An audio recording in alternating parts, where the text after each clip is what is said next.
Just a few years ago, you were nobody if you didn't have a BlackBerry. Now you're considered a dinosaur if you do. The company has tried all kinds of things to stay afloat, including finally ditching its own operating system for Android. Today at Gadgets 360, we're reviewing the new BlackBerry Priv, which is easily one of the most unique smartphones we've seen in a long time. The name Priv comes from privilege and privacy, which is to say this is a high-end flagship smartphone aimed at business folk who are willing to spend a lot of money on it. And by a lot, we mean 62,990 rupees. The box is really quite plain, which is a surprise considering the less expensive Passport and Classic come in huge boxes with elaborate packaging. You get only a headset, USB cable and charger. BlackBerry has said that the Priv supports quick charging, but only a normal charger is bundled with it, which is highly disappointing.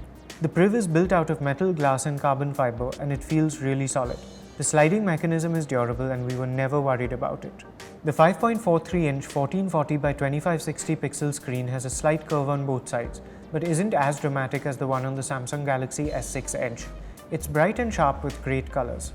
Of course, the Priv's most interesting feature is its physical keyboard, which makes it pretty unique in the Android world. The keyboard has the classic BlackBerry layout and feels good to type on. You can use the Priv only as a touchscreen device or with its keyboard.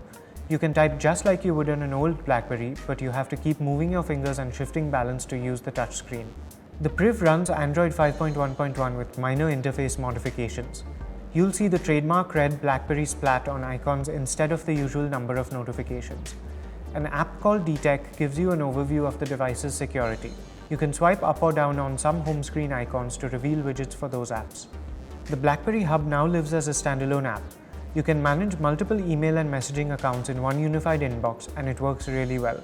In terms of hardware, the Priv packs a 6-core Qualcomm Snapdragon 808 SoC, 3GB of RAM and 32GB of storage. Micro SD cards of up to 2 TB will be supported. There's a single nano SIM slot on the top and 4G works on Indian bands. The lip below the keyboard houses a pretty powerful loudspeaker. The 18-megapixel rear camera is good but not great considering this phone's price. You can take videos at up to 4K resolution. However, the front 2-megapixel camera is just disappointing. Battery life was strong and the Priv lasted through a day of heavy use with quite a bit left over.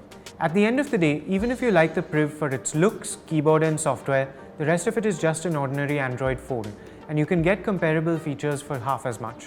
Long-time BlackBerry fans might not like the switch to Android, and we don't see who else would want to spend so much money on this phone. Thanks for watching, and be sure to give us a thumbs up and subscribe to our channel if you liked this video. You can also find us on Facebook and Twitter at Gadgets360.